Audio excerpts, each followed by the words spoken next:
Hello friends, welcome in biology guidance by Harshada Kamble. आजच्या थंबनेलनुसार तुम्हाला समजलं असेल की आजच्या थंबनेलमध्ये तुम्हाला सिलेबसचा वेटेजनुसार डिवायडेशन दिलेलं आहे आणि आपला हा फर्स्ट व्हिडिओ आहे जो स्ट्रॅटेजीच्या बाबतीत आपण अपलोड करत आहोत. तर फर्स्ट असेल की सिलेबसचं डिवायडेशन 2 पॉईंटमध्ये येते. हा जो वरचा भाग असेल या वरच्या भागामध्ये आपण CETसाठी जो सिलेबस आहे तो डिवाइड केलेला आहे आणि हा जो खालचा भाग असेल या खालच्या भागामध्ये नीटचा सिलेबस डिवाइड केलेला आहे. आता हा डिवाइड करण्यासाठी किंवा हा एक्सप्लेन करण्यासाठी मे बी थोडासा उशीर झाला असेल. तुमच्या आत्ताची जी डेट आहे CETची जी पोस्टपोन होत चालली आहे त्याच्यावरून थोडासा मला हा व्हिडिओ करायला उशीर झालेला आहे, मान्य आहे.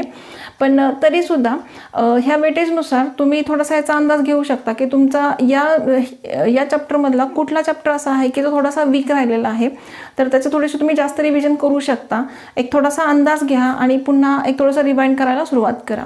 तर हा जो वरचा सिलेबस आहे, हा जो आपला 19 चॅप्टर्स आहेत आपले बोर्डच्या सिलेबसमध्ये, तर त्या सिलेबसमध्ये 3 पॉईंटमध्ये डिवाइड केले. ते एक हाय वेटेज ज्या असे ते चॅप्टर्स आहेत ज्या चॅप्टरवरती तुम्हाला 100 पैकी 9 ते 10 मार्कासाठी तुम्हाला हे चॅप्टर्स ह्या चॅप्टर्सवरती क्वेश्चन विचारले जाऊ शकतात.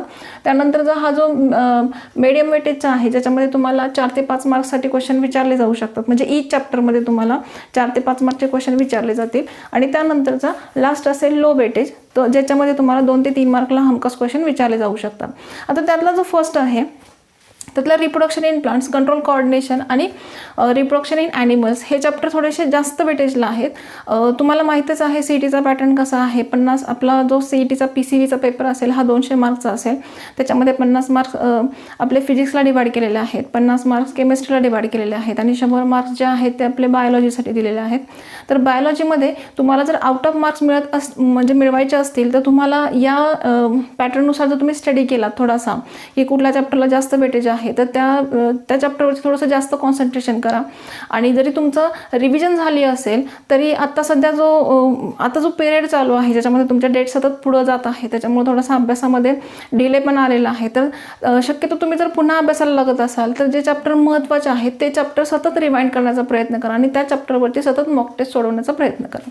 आता त्याच्यामध्ये सेकंड जो पॉईंट असेल मीडियम वेटेजवाले, तर मीडियम वेटेजमध्ये आपलं जेनेटिक बेसिस ऑफ इनहेरिटन्स आहे, जीन चॅप्टर आहे सेकंड चॅप्टर. त्यानंतर biotechnology, photosynthesis, respiration, circulation and excretion and osmoregulation. आता बऱ्याच वेळेला असं होतं पण ज्यावेळेला बोर्डचं स्टडी करत असतो त्यावेळेला सर्क्युलेशन आणि एक्सक्रेशन आणि ऑस्मोरेग्युलेशन हे जे चॅप्टर्स आहेत थोडेसे ह्युमन फिजिओलॉजीमध्ये थोडेसे मोठे आणि महत्त्वाचे चॅप्टर्स होते ज्याच्यामध्ये हार्टचं इंटरनल स्ट्रक्चर वगैरे आहे. सो बऱ्याच जणांचा असा गैरसमज होतो की हे जे 2 चॅप्टर्स आहेत सर्क्युलेशन आणि एक्सक्रेशन हे चॅप्टर हाय वेटेजला जाऊ शकतात. तर नाही, हे मिडियम वेटेजमध्ये आहे. सो तुम्हाला त्याचा थोडासा कमी अभ्यास केला तरीसुद्धा आउट ऑफ मार्क मिळवता येऊ शकतात. ठीक आहे. त्यानंतरचा लास्ट पॉईंट असेल लो वेटेज, ज्याच्यामध्ये तुम्हाला प्रत्येक चॅप्टरवरती 2 ते 3 मार्कला क्वेश्चन विचारले जाऊ शकतात. सो हे चॅप्टर शक्यतो स्किप करू नका जेणेकरून तुम्हाला ह्याच्यातले छोटे छोटे मार्क्स मिळवता येतील. आता ह्याच्यामध्ये कुठले चॅप्टर्स येतात तर पहिला येईल एनहान्समेंट इन फूड प्रोडक्शन, त्यानंतर येईल मायक्रोब्स इन ह्युमन वेलफेअर, त्यानंतर येईल organism and environment first and second. त्यानंतरचा ओरिजिन अँड इव्होल्युशन. बघा, ओरिजिन अँड इव्होल्युशन बोर्डसाठी खूप थोडासा महत्त्वाचा आहे किंवा थोडासा कॉम्प्लिकेटेड आहे, ज्याच्यावरती असं वाटतं की तो हाय वेटेजवरती आपल्याला क्वेश्चन असू शकतो. तर याच्यावर हार्डली 2 ते 3 मार्कचे क्वेश्चन तुम्हाला विचारले जाऊ शकतात. त्यानंतर आहे क्रोमोझोमल बेसिस ऑफ इनहेरिटन्स, त्यानंतर जेनेटिक इंजिनिअरिंग अँड जिनोमिक्स, त्यानंतर ह्युमन हेल्थ अँड डिसीजेस आणि लास्ट येईल ॲनिमल हजबंडरी. आता ॲनिमल हजबंडरी जर पाहिला तर त्याच्यामध्ये जे ॲनिमलचे स्पीसीज आहे जे तुम्हाला पाठ करायचे आहेत, फक्त ॲनिमलच्या स्पीसीजवरती तुम्हाला क्वेश्चन विचारले जाऊ शकतात. मायक्रोब्स आहेत, मायक्रोबमध्ये पण बऱ्याच मायक्रोबची नावं आहेत. जर हिंट वाईज ट्रिक वाईज तुम्हाला जर ती पाठ करता येत असेल तर खूपच छान, जेणेकरून तुम्हाला 2 ते 3 मार्क्स मिळवता येऊ शकतात. पण तरीसुद्धा पुन्हा एकदा सांगते, तुमची सगळ्या सिलेबसची जरी रिव्हिजन झाली असेल तरीसुद्धा ह्या चॅप्टरमध्ये म्हणजे हे जे सगळे चॅप्टर्स आहेत जे मार्क वाईज डिवाइड केलेले आहेत तर याच्यामध्ये जो चॅप्टर तुमचा थोडासा कमी पडतोय ज्याच्यामध्ये तुम्ही वीक आहात त्या चॅप्टरची सतत रिव्हिजन करा. आता ती रिव्हिजन कशी करायची हे आपण आजच्या स्ट्रॅटेजीमध्ये थोडंसं एक्सप्लेन करूया. त्यानंतरचा CETला दुसरा सिलेबस कुठला असतो तर 11वीचा. म्हणजे तुम्हाला माहितीच आहे, जर 80% हा सिलेबस 12वीचा आहे आणि 20% सिलेबस हा तुम्हाला 11वीचा आहे. पण 11वीचा सगळा पोर्शन तुम्हाला पेपरला 20%मध्ये विचारणार नाहीत. मग CETसाठी बॉटनीचे 4 चॅप्टर्स आणि झुलॉजीचे 4 चॅप्टर्स असे डिवाइड केलेले आहेत जे आपण मागच्या व्हिडिओमध्ये पण एक्सप्लेन केले होते. तर आता बॉटनीचे जर 4 चॅप्टर पाहिले तर ते कोणते असतील, तर पहिला असेल बायोडायव्हर्सिटी इन ऑर्गॅनिझम, त्यानंतर असेल plant water relation and mineral nutrition, त्यानंतर प्लांट डेव्हलपमेंट एक आहे आणि लास्ट असेल बायोकेमिस्ट्री ऑफ सेल. तसाच झुलॉजीमध्ये सुद्धा 4 चॅप्टर्स आहेत ज्याच्यावर तुम्हाला CETला अभ्यास करायचा आहे. त्यासाठी असेल animal tissue, human nutrition, human respiration आणि ऑर्गनायझेशन ऑफ सेल. म्हणजे हे जे चॅप्टर्स आहेत ह्या चॅप्टरमधल्या प्रत्येक चॅप्टरच्या डायग्राम्स वगैरे आहेत ह्या सगळ्या तुम्हाला क्लिअर करणं गरजेचं आहे जर तुम्हाला ह्याचे आउट ऑफ मार्क्स मिळवायचे असतील तर. ठीक आहे. आता त्यानंतरचा नेक्स्ट पॉईंट असेल नीटचा. ठीक आहे. नीटचा अभ्यास जो आहे हा थोडासा वास्ट आहे, खूप मोठा आहे. हा थोडक्यात सांगणं थोडंसं अवघड होईल, पण तुम्हाला एक जस्ट हिंट म्हणून हा सिलेबस मी एक्सप्लेन करते आहे. आता हे जे पर्सेंटेज लिहिलेले आहेत ह्या पर्सेंटेज वाईज तुम्हाला क्वेश्चन विचारले जाऊ शकतात असं मी थोडंसं वेबसाईटवरून ही माहिती काढलेली आहे. तर जर 11चा सिलेबस पाहिला तर 11चा सिलेबस हा 4 पॉईंटमध्ये डिवाइड केलेला आहे. म्हणजे हे 4 पॉईंटमध्ये त्याच्या अंडर सब पॉईंटमध्ये खूप चॅप्टर्स त्यांनी डिवाइड केलेले आहेत. त्यातला फर्स्ट असेल ह्युमन फिजिओलॉजी, ज्याच्यावर तुम्हाला नीटला 20 मार्कचे क्वेश्चन विचारले जाऊ शकतात.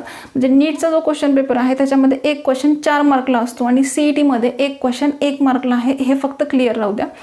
ह्युमन फिजिओलॉजीमध्ये कोणकोणते चॅप्टर्स येऊ शकतात बघा. डायजेशन म्हणजे आपलं ह्युमन न्यूट्रिशन येतोय, त्यानंतर रेस्पिरेशन आहे, त्यानंतर सर्क्युलेशन, एक्सक्रेशन, लोकोमोशन आणि कंट्रोल कोऑर्डिनेशन. असे मोठे मोठे चॅप्टर्स हे सगळे त्यांनी ह्युमन फिजिओलॉजीच्या अंडर 20% डिवाइड केलेले आहेत. त्यानंतर डायव्हर्सिटी इन लिव्हिंग ऑर्गॅनिझम जे तुम्हाला ऑलरेडी स्ट्रक्चर पूर्ण 11वीचं माहीतच आहे, ज्याच्यावर तुम्हाला 40% क्वेश्चन विचारले जाऊ शकतात. त्यानंतर आहे प्लांट फिजिओलॉजी, ज्याच्यामध्ये फोटोसिंथेसिस आहे, रेस्पिरेशन आहे, ह्याचे डिटेल सायकल आहे ते तुम्हाला विथ एन्झाईम पाठ करायचे आहेत. त्यानंतर नेक्स्ट असेल structural organisation in plants and animals, त्याच्यावर तुम्हाला 5% 5% क्वेश्चन विचारले जाऊ शकतात. आणि लास्ट पॉईंट असेल सेल स्ट्रक्चर अँड फंक्शन, ज्याच्यामध्ये सेल डिव्हिजन आहे, सेल ऑर्गनायझेशन असेल, असे जे चॅप्टर्स आहेत जे तुम्हाला 9% विचारले जाऊ शकतात. म्हणजे हा जो सिलेबस आहे हा त्यांनी 11चा सांगितलेला आहे. आणि त्याच्याबरोबर 12वीचा पण सिलेबस आहे जो 5 पॉईंटमध्ये डिवाइड केलेला आहे. म्हणजे ह्या 5 पॉईंटमध्ये तुमचे 19 चॅप्टर इथं डिवाइड करता येऊ शकतात. त्यातला पहिला असेल जेनेटिक अँड इव्हॉल्युशन.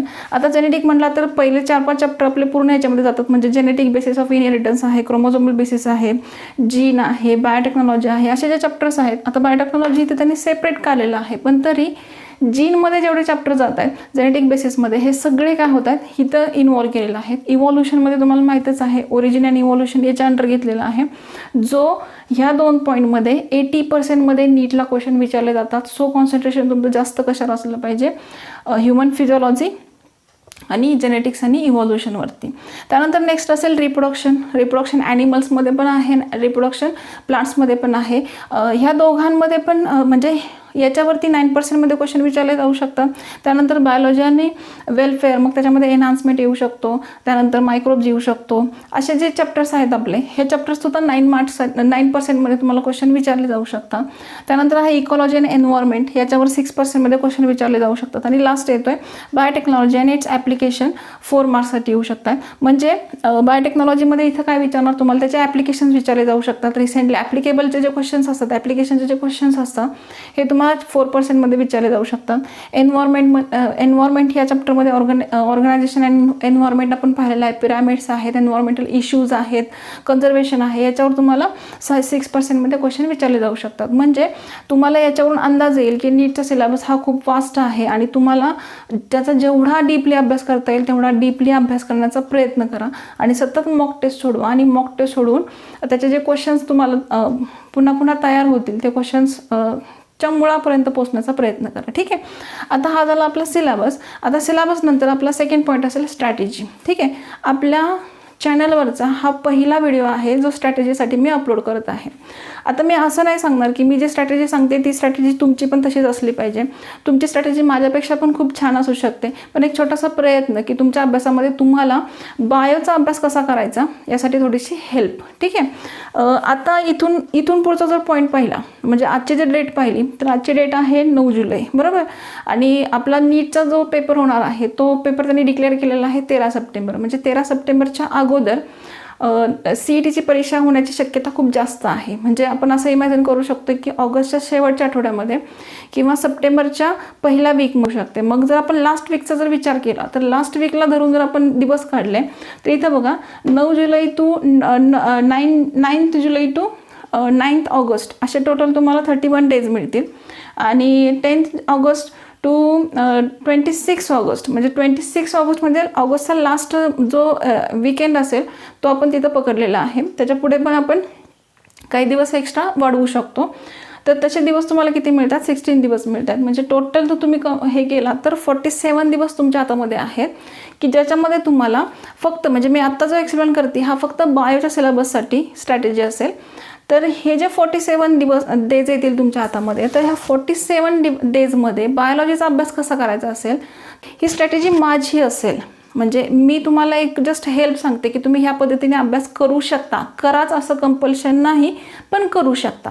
आता हे जे 47 डेज येत आहेत तर ह्या 47 डेजमध्ये तुम्हाला पहिल्यांदा सगळ्या डायग्राम क्लिअर करणं गरजेचं आहे. म्हणजे ही जी स्ट्रॅटेजी असेल ही जी रिव्हिजन असेल ही रिव्हिजन तुमची लास्टची रिव्हिजन असेल असं लक्षात ठेवून तुम्ही रिव्हिजनला लागा. ठीक आहे. त्यातला पहिला जो पॉईंट असेल डायग्राम्स. ठीक आहे. आपले चॅप्टर्स ऑल ओव्हर 19 आहेत म्हणजे 19 चॅप्टर्स आहेत. आता ह्या 19 चॅप्टर्समध्ये जेवढ्या डायग्राम्स आहेत ह्या प्रत्येक चॅप्टरला तुम्हाला ह्या 47 मधले पर डे 1 चॅप्टर दिला पाहिजे. आता आपले काही चॅप्टर्स असे आहेत की ज्या चॅप्टरमध्ये डायग्राम्स नाहीत, बरोबर. मग ज्या चॅप्टरमध्ये डायग्राम्स नाहीत तिथे तुम्ही 11वीचे चॅप्टर्स इन्क्लूड करू शकता. लाईक आपला मायक्रोब्स घेतला तर मायक्रोब्समध्ये एवढ्या डायग्राम्स नाही आहे की ज्या दिवसभर तुम्हाला करायच्या आहेत. तर त्या एक हार्डली अर्धा तासामध्ये होत असतील तर 11वीमधला कुठला तरी एखादा चॅप्टर तिथे इन्क्लूड करा. असे चॅप्टर्स तुम्ही तिथे इन्क्लूड करून 11वीचा सिलेबस तिथं डायग्राममध्ये कंप्लीट करू शकता. म्हणजे असे तुम्हाला किती दिवस लागतील? 19 डेज लागतील. म्हणजे 19 चॅप्टर 19 दिवस लागतील. ठीक आहे. म्हणजे पहिल्यांदा तुम्हाला काय करायचं, सगळ्या डायग्राम्स क्लिअर करून घ्यायच्यात. त्यानंतर नेक्स्ट जे दिवस राहतील त्या दिवसामध्ये काय करायचं आहे, तुम्हाला 1 बाय 1 चॅप्टर स्टडी करायचं आहे. आता मी स्ट्रॅटेजीमध्ये असं सांगत नाही की दिवसभर तुम्ही बायोलॉजीचं पुस्तक घेऊन त्याचा अभ्यास करत राहा. मला असं सांगायचं आहे की तुम्ही दिवसामध्ये किती वेळ अभ्यास करता ते तास बाजूला काढा.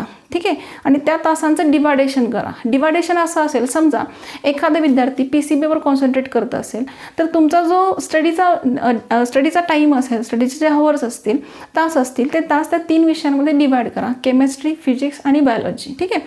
आता बायोलॉजीसाठी जेवढा वेळ मिळेल, 4 तास असतील, 2 तास असतील, ह्या 2 तासामध्ये किंवा ह्या 4 तासामध्ये तुम्हाला रिव्हिजनसाठी एक वेळ थोडासा द्यायचा आहे आणि मॉक टेस्टसाठी थोडासा वेळ द्यायचा आहे. असं एक प्लॅनिंग करा. ठीक आहे. आता ह्या प्लॅनिंगमध्ये काय होणार आहे, पहिल्यांदा तर तुम्ही डायग्राम्स क्लिअर करणार आहे.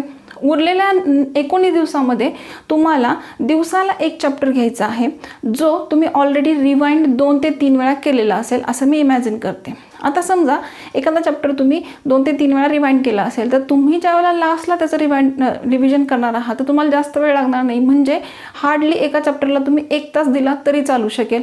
तर खूप जास्तच होतोय पण तरीसुद्धा 1 तास तुम्ही देऊ शकता.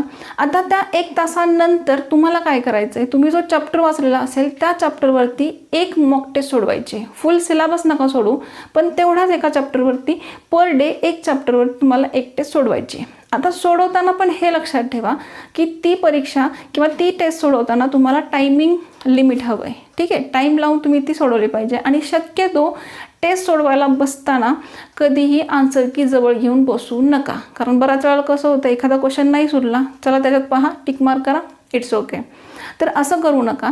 जे क्वेश्चन अडतील तुम्हाला त्या क्वेश्चनच्या मुळापर्यंत पोहोचा. तुम्हाला का आला नाही त्याचं रिव्हिजन करा. असं जर तुम्ही अभ्यास केला तर तुम्हाला फार फायदा होईल. म्हणजे असे या 47 मधले 19 + 19 म्हणजे हे 19 दिवस डायग्रामसाठी जातील आणि हे 19 दिवस तुमच्या प्रत्येक चॅप्टरसाठी 1 दिवस असे रिव्हिजनसाठी आणि मॉक टेस्टसाठी जातील. ठीक आहे. असे दिवस गेले किती? 38 डेज. आता राहिले तुमच्याकडे किती? 9 डेज. समजा हे दिवस कमी जास्त होऊ शकतात, 10 पण होऊ शकतात, 15 होऊ शकतात, अदरवाईज तिथून पुढं जास्त पण होऊ शकतात, कमी पण होऊ शकतात. आपण इमॅजिन करूया, समजा तुमच्या हातात 9 ते 10 दिवस आहेत. तर ह्या 9 ते 10 दिवसामध्ये तुम्ही फुल सिलेबस जेवढा मॉक टेस्ट तुम्हाला भेटतील ह्या सगळ्या मॉक टेस्ट सोडवायला सुरुवात करा. आणि ते जे सोडवणार आहात, आता मी असं नाही म्हणत फक्त बायोच्या सोडवा, तिथं पण तुम्ही डिवायडेशन करा. प्रत्येक विषयाला एक पर्टिक्युलर टायमिंग द्या आणि त्या टायमिंगमध्ये वेळ लावून त्या मॉक टेस्ट सोडवण्याचा प्रयत्न करा. एवढी सिंपल स्ट्रॅटेजी जरी केला तरी तुम्हाला जास्त टेन्शन येणार नाही. आणि एवढं फक्त लक्षात ठेवा की परीक्षा ही होणारच आहे आणि परीक्षा ज्या वेळेला होईल त्यावेळेला तुम्ही तयारीत असणार आहात आणि तयारीत असालच, ह्यात काही वाद नाही आहे. ठीक आहे. चलो, ह्याच्यामध्ये पण तुम्हाला काही अडचण असेल तर मला कमेंट बॉक्समध्ये नक्की मेन्शन करा. स्ट्रॅटेजी नक्की आवडली, ही पहिलाच व्हिडिओ आहे. काही वाटलंच तर मला नक्की सजेस्ट करा. हा व्हिडिओ आवडला लाईक करा, शेअर करा आणि सबस्क्राईब करा. Thank you very much.